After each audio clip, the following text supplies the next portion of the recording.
안녕하십니까. 뉴스를 넘어 세상의 흐름을 읽어드리는 와이타임스 정세분석의 추부길입니다.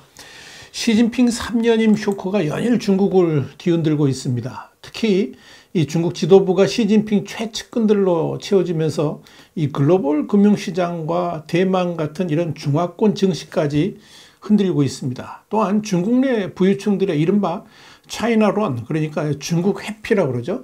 차이나하고 뱅크런을 합쳐서 이제 차이나런이라고 그러는데, 이 차이나런이 이어지면서 대혼란 속으로 빠져들고 있습니다. 특히 시진핑 3기를 출범시키면서 시진핑 주석이 이 공동부유, 그러니까 모두가 잘 사는 사회를 추구하자 하는 이런 사회주의 색채가 강한 경제정책들이 전면에 등장할 가능성이 커지니까 여기에 대한 실망감으로 대대적인 이탈이 발생하고 있는 겁니다. 그러면서 사회적 혼란으로까지 확대될 조짐을 보이고 있습니다. 일단 이 중화권 증시의 폭락은 중국 내 부자들에게 엄청난 충격을 준 것으로 보입니다. 뉴욕 증시의 경우에는 미국 시간 24일 기술 기업들의 실적 발표 기대감 속에 상승 속에 이제 마감했습니다만 유독 중국 기업들의 주가만 폭락을 했습니다. 월스트리트저널은 미국 시간으로 24일 미국 증시에 상장된 중국 기업들의 주가는 10에서 20%씩 폭락했고 위안화 가치는 15년 만에 가장 낮은 수준으로 추락했다 그러면서 이 금융정보업체인 팩트세트를 인용해서 미국에 상장된 5대 중국 기업들의 시가총액이 하루 만에 521억 7천만 달러, 그러니까 한 75조 정도 증발했다라고 보도를 했습니다.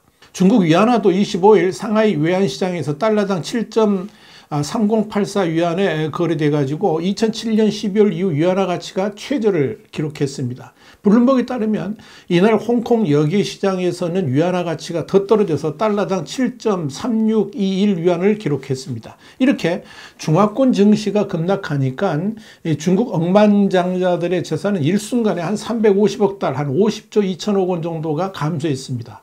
24일 블룸버그 통신에 따르면 중국 3대 부호로 꼽혔던 플랫폼 업체 핀도더의 창업자 황정의 재산이 약 51억 달러, 그러니까 7조 3,100억 원 정도가 쪼그라들었고요. 마화腾텐센트 창업자, 그리고 중국 최고 부자인 생수업체 농푸산 취안의 창업자인 중산상 등이 약 20억 달러 이상의 손실을 봤습니다. 이 블룸버그는 중국의 부호들이 올해 시진핑 집권 10년 중에서 최악의 해를 맞이했다라고 보도를 했습니다. 이뿐 아닙니다. 대만 쯔유시보는 26일 시진핑 3기 출범이 예고되자마자 1인 독재 우려로 차이나론이 시작된 가운데 중국 내 부유층들이 먼저 자산 매각에 나섰다라고 보도를 했습니다.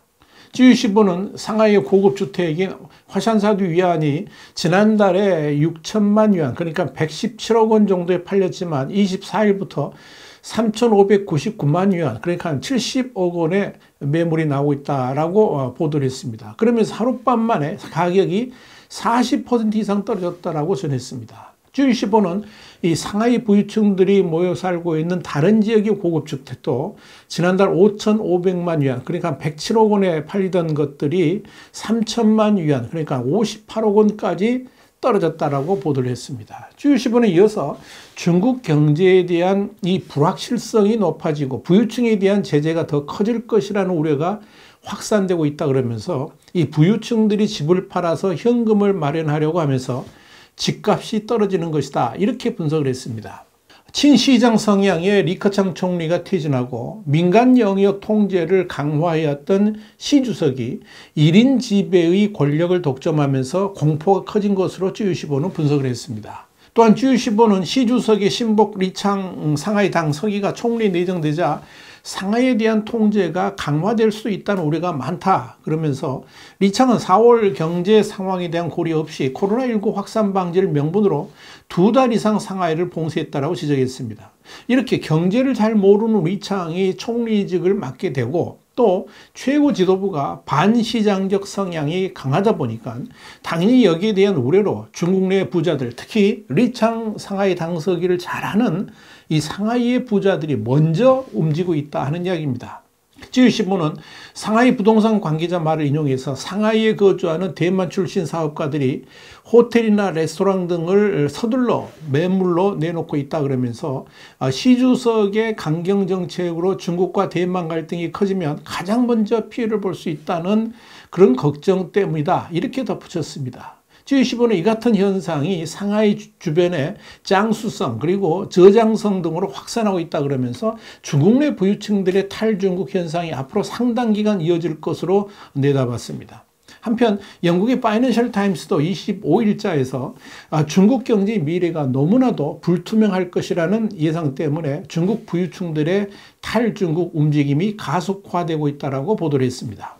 실제로 중국에 직원 6,000명을 두고 있는 싱가포르 법무법인 덴턴스 로딕의 기아멍 로는 파이낸셜 타임스하고 인터뷰에서 내 고객들은 일찍부터 3년임을 기정사실로 봤다 그러면서 패밀리 오피스 그러니까 고액 자산가를 대상으로 하는 이 사적인 투자 전문 회사를 이렇게 패밀리 오피스라고 그러는데요. 이 패밀리 오피스를 설치하기 위한 문의가 수개월간 계속되고 있다고 말했습니다. 파이낸셜 타임스에 의하면 이들은 사업 장소만 옮기는 게 아니라 보유재산 전체를 중국 밖으로 이전하기를 원하고 있는 것으로 알려졌습니다. 파이낸셜 타임스는 그러면서 중국의 부자들은 시 주석의 공동부유 정책에 따른 부유세뿐만 아니라 신변 안전까지 우려하고 있다 그랬습니다. 그러면서 최근 몇 년간 이 알리바바의 창업자 마인 그리고 테니스타 펑수아 등이 상당 기간 공개석상에서 사라졌던 적이 있었기 때문에 더욱 우려가 크다 이렇게 전했습니다.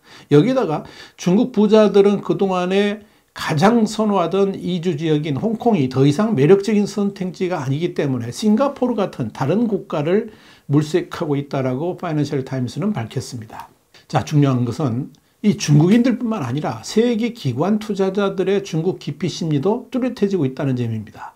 블룸버그 통신은 26일 시진핑 국가주석 충성파로 전원 채워진 공산당 차기 최고 지도부 명단이 발표된 후에 첫 거래일이었던 지난 24일 하루에 이 중국 본토 증시에서 빠져나간 외국인 자금은 역대 최대 수준인 25억 달러 그러니까 3조 5,700억 원에 달했다 그러면서 이날 미국 증시에 상장된 중국 기업들의 시가총액도 약 930억 달러 그러니까 한 133조 원 정도 사라졌다 이렇게 보도를 했습니다. 블룸버그는 이어서 시진핑 1인 독주체제 출현에 충격이 다소 가신 25, 26일 범중국 증시는 소폭 회복세를 보였지만 지난 24일 낙폭이 워낙 커서 단순한 기술적 반등일 가능성이 크다는 관측이 나오는 가운데 이 세계 주요 기관 투자자 등의 투자 심리는 여전히 험악한 것으로 보인다 이렇게 전했습니다. 월가의 투자은행인 뱅크 오브 아메리카 그러니까 BOE 관계자는 글로벌 기관 투자자들이 시진핑 3기 출범에 대해 좌절하고 분노한 상태라고 블룸버그에 전했습니다. 자, 여러분 지금 중국 경제는 최악의 국면으로 흘러가고 있죠. 특히 중국 GDP의 30%를 점하고 있는 부동산 시장이 급격하게 흔들리면서 금융시장까지 불안한 상황입니다. 이런 가운데 시진핑 3기 출범은 경제정책에 대한 불신을 확대시키고 성장률 하락 및 경기 둔화로 이어지면서 상당 기간 어려움을 겪게 될 것으로 보입니다. 중국 경제 전반에 대한 공산당의 통제 강화 그리고 제로 코로나 정책 지속에 대한 우려 등의 이런 시진핑 리스크가 경제에 직격탄을 날리고 있는 셈인데요. 앞으로 이 중국 경제가 시장 논리가 아니라 시진핑 사상에 좌우될 것이라는 점에서 불안감은 쉽게 사라지지 않을 것으로 보입니다.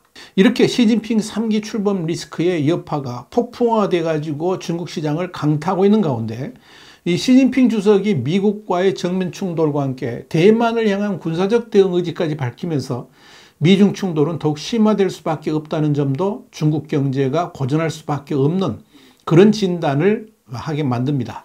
미국의 바이든 정부는 이미 중국을 향해서 기술 분야에 대한 추가 제재도 예고를 하고 있고요. 확실하게 기술적 디커플링 그러니까 탈동조화로 가겠다라고 예고를 한 상황이기 때문에 이 중국 입장에서는 희망적 전망이라고는 도저히 찾아볼 수 없는 상황으로 변해가고 있는 겁니다. 이게 부담입니다. 이런 가운데 진짜 심각한 변수 중에 하나는 중국의 재정 적자가 제로 코로나 정책 그리고 부동산 경기 침체 등의 여파로 역대 최고 수준으로 치솟고 있다는 점입니다. 블룸버그 통신이 26일 중국 재정부 발표를 분석한 결과에 따르면 올해 들어서 지난달 말까지 중앙과 지방정부의 누적 재정 적자는 7조 1,600억 위안, 그러니까 1,403조 원 정도로 집계가 됐습니다. 이는 지난해 같은 기간 적자 규모인 2조 6천억 위안의 무려 3배에 달하는 규모입니다. 어마어마합니다. 강력한 제로 코로나 정책을 유지하면서도 경기 부양을 위해서 대규모 세금 환급으로 지출이 늘어난 데다가 부동산 시장 침체가 겹치면서 수입이 감소한 거죠. 그러면서 생겨난 현상으로 분석이 됩니다. 여기에 코로나19 확산 차단을 위해서 시민을 대상으로 2, 3일마다 유전자 증폭 검사, 그러니까 PCR 검사를 하는 바람에 방역에 돈을 엄청나게 쏟아부은 점도 재정 악화에 영향을 미친 것으로 보입니다. 문제는 이런 재정 상황이 좋아질 기미도 없고 또 그럴 가망도 전혀 보이지 않는다는 점입니다. 이러니까 중국 경제에 미래가 없다고 말을 하는 겁니다. 와이타임 정세 분석이었습니다. 감사합니다.